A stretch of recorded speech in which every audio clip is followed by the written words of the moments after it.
Olá, meus amigos. Estamos novamente aqui para mais um quadro Dimensões do Espírito.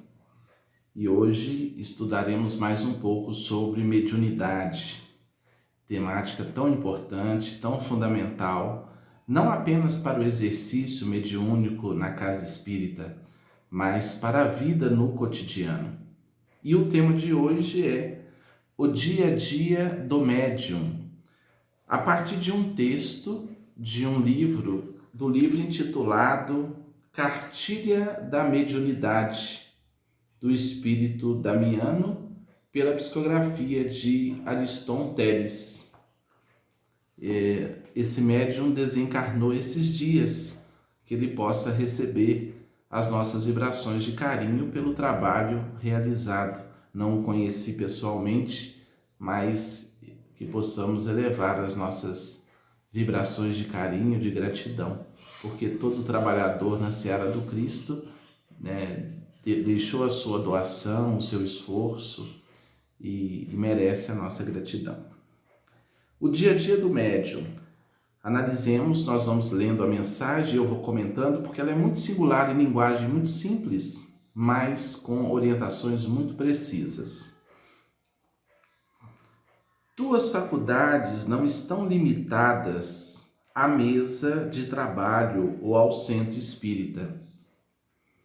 O mecânico tem sua oficina, mas é mecânico em qualquer lugar e a qualquer momento, podendo exercer suas habilidades onde se fizer necessário.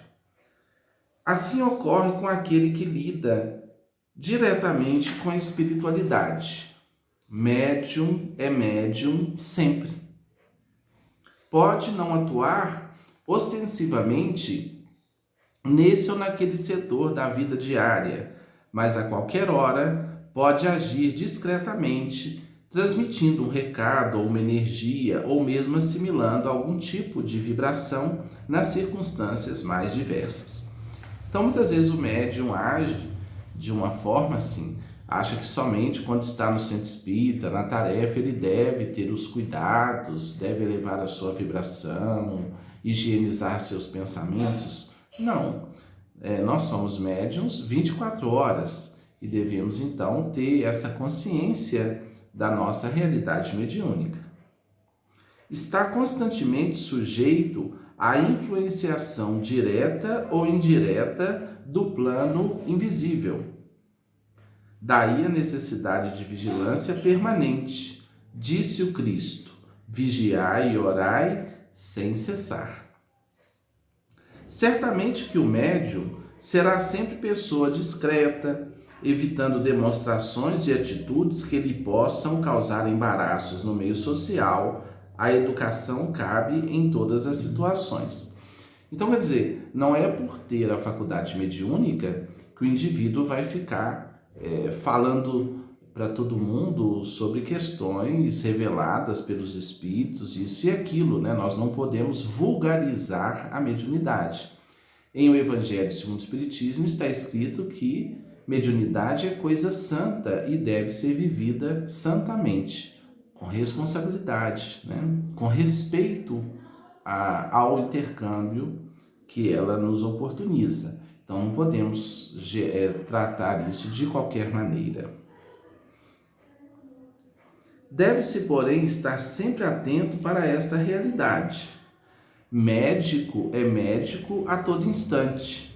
Médium também é médium sempre e poderá ser chamado a qualquer momento, até mesmo numa solenidade política, para uma emergência. Não te esqueças que em teu ambiente profissional ou num banquete social há muitos médiuns de faculdades embutidas, indefinidas, sujeitas a distúrbios. Em verdade, mesmo durante a noite, no período do sono, o médium respira em atmosfera específica, estando quase sempre em alguma atividade junto aos espíritos. Há muito o que fazer no socorro a sofredores dos dois planos, e a participação de pessoas encarnadas no lado invisível é muito importante desde que estejam preparadas. O médium, principalmente,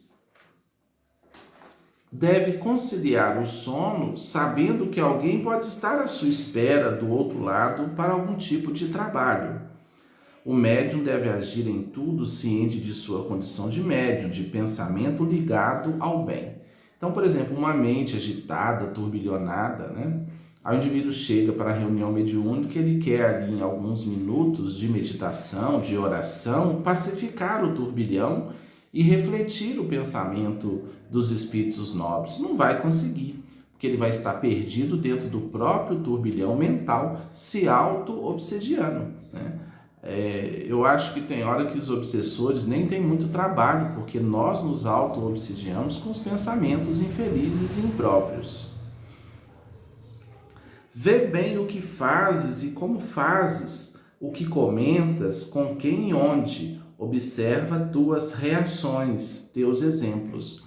Eu costumo dizer que a gente já consegue, nós espíritas, fazer algumas ações positivas, mas ainda somos péssimos nas reações. E nas reações é que nós somos testados, né? Que nós apresentamos as nossas conquistas morais. As ações são mais fáceis. Tem muita gente caridosa para dar uma cesta básica, um cobertor, um prato de sopa, que é muito importante. Mas quando alguém pisa no calo, reage pesadamente, né?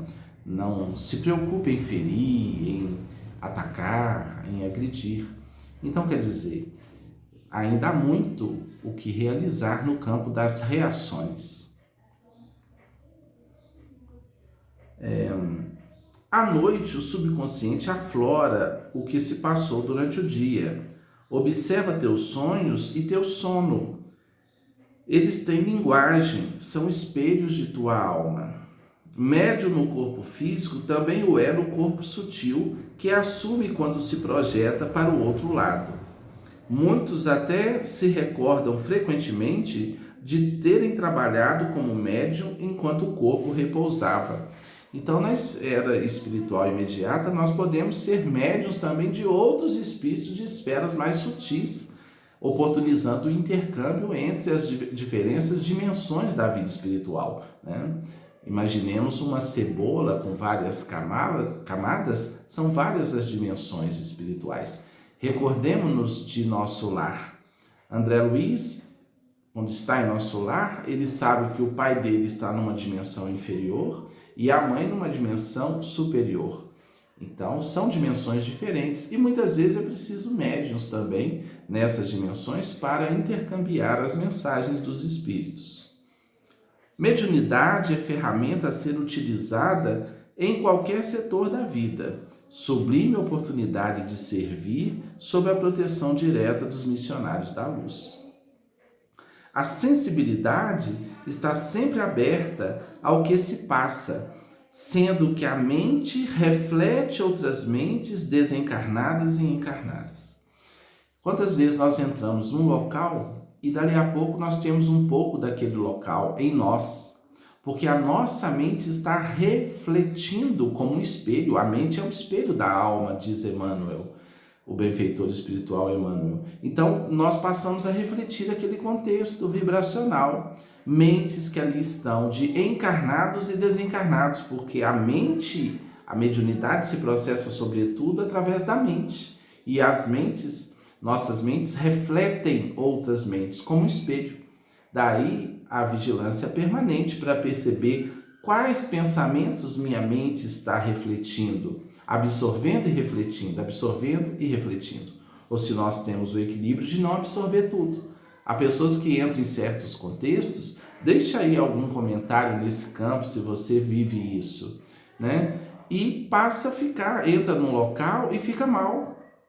E sai dali depressivo, angustiado, energeticamente mal, porque está absorvendo, está numa faixa vibratória que propiciou aquela conexão, aquele plug com aquelas energias e com as mentes desencarnadas ali presentes e também as mentes dos encarnados, né?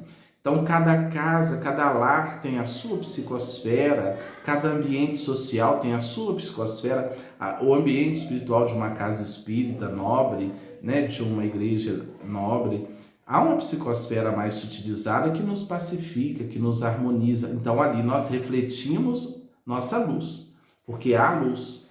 Mas se entrarmos num ambiente mais sombrio, do ponto de vista psíquico e espiritual, vamos também refletir a sombra, né? O pensamento se expande em todas as direções. Todo médium precisa viver atento a tudo que acontece na esfera de suas sensações, junto à família, nas ruas, no trabalho, no centro, em todos os lugares. Então essa vigilância, essa autopercepção, mudei de humor, estou com os pensamentos que não estava, naturalmente estou refletindo a mente de encarnados ou de desencarnados. Não tiveste ainda este cuidado? O bem e o mal circulam em todos os ambientes, sendo fundamental a capacidade de sintonização dos obreiros da doutrina espírita. E o que promove a nossa sintonização com as esferas mais superiores? A leitura edificante, a oração, a meditação, a conversação elevada, né? A audição de uma música de qualidade, a observação de uma peça de arte elevada, tudo isso qualifica a nossa vibração, eleva a nossa sintonia, né, vibratória. Evita sofrer desnecessariamente. Poupa tuas energias. Não te deprimas gratuitamente. Mantém a melhor postura mental. Então o médium tem que ter muita atenção para não perder energia demais com muita coisa, né? Se a pessoa é muito acelerada mentalmente, ela já queima 80% da energia vital no excesso de pensamentos que estão na frequência beta, de 12 a 40 ciclos de pensamento por segundo. Então 80% da nossa energia vital nós já perdemos nesse turbilhão de pensamentos desgovernados. O homem bom serve naturalmente. Se é bom, irradia vibrações de bondade. O ambiente humano, muitas vezes, influencia o campo sensorial e extrasensorial do companheiro, gerando conflitos. De repente, sente-se um peixe fora d'água, um desambientado ou marginalizado. Há médiuns que facilmente se descompensam e adoecem, porque ficam tão vulneráveis. Na minha infância e juventude, eu sofri muito com os ambientes. Eu ia para um jogo de futebol com a minha família, o meu tio coordenava um time de futebol, eu no meio do jogo eu tinha que ser trazido para casa com a dor de cabeça terrível, como se eu tivesse capturado as tensões, as emoções do estádio. Então eu não tinha controle, sentia o que as pessoas sentiam, né? E aos poucos a gente vai aprendendo a gerenciar isso. Cuidado com ambientes. Não ouvides teu compromisso espiritual. Preserva a tua saúde. Auxilia sem baixar o nível de teu pensamento. Não sintonizes o mal. Ambientes, pessoas, atividades, diversões, lugares, momentos, tudo tem sua energia. Então, tudo tem um quanto energético. Se o nosso quanto não estiver elevado, ao entrarmos num outro quanto vibracional, nossa energia pode cair. O que é bom para os outros pode não ser conveniente a ti. Então, eu digo que em doutrina espírita, a doutrina espírita não proíbe você ir a lugar nenhum, mas é importante você saber como você sai dos lugares.